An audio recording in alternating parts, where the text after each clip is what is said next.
Hi, I'm Dr. Shayne Morris, COO of Systemic and CEO of Nutribiome. Nutribiome is our research arm here, and one of the things we do, and I've mentioned this a number of times throughout my different talks, but I want to give you a little more detail about one of the projects that Nutribiome is doing, and that is growing unique and amazing probiotics.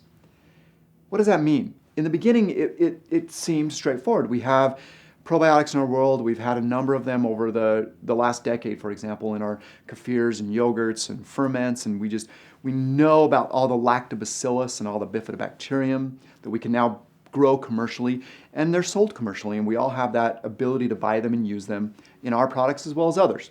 That's amazing. We know that. We've had great successes with these probiotics.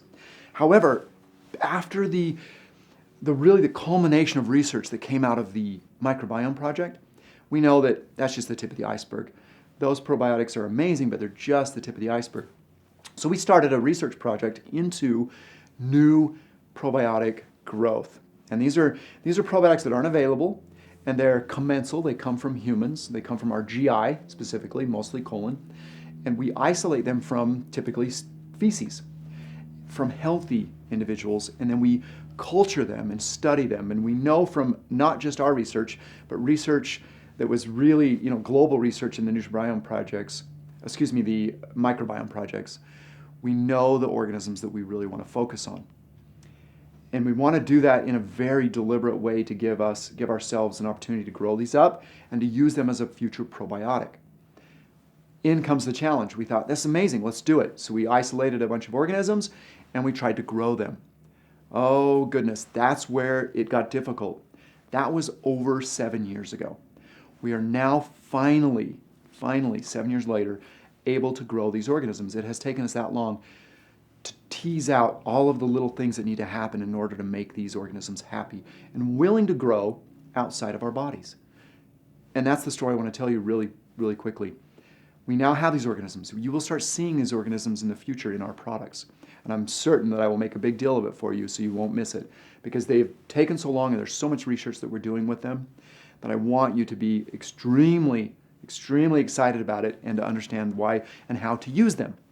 But the great little piece to the story is that 7-year growth process took us through, the specific oxygen concentrations, nitrogen concentrations, carbon, the media, the types of things that we didn't go so far as to play these organisms music, but what we had to do is we had to find very specific nutrients. And what we discovered is that these organisms that live deep inside you and make you a healthier human when you have them present, they require the same micronutrients that you require. So it turns out to grow them, they need zinc, they need glutathione, they need N-acetylcysteine, they need B vitamins, niacin, riboflavin, pyridoxine. They need each and every one of these same compounds that we need. And that was just a revelation for us. They need antioxidants. Some of them like green tea, the catechins. Some of them loved procyanogens from bilberry and grapes. It was amazing to see. In order for us to get good growth of these organisms, we had to provide all of these natural compounds, citrus bioflavonoids, and I can keep going on, in order to get these organisms to grow.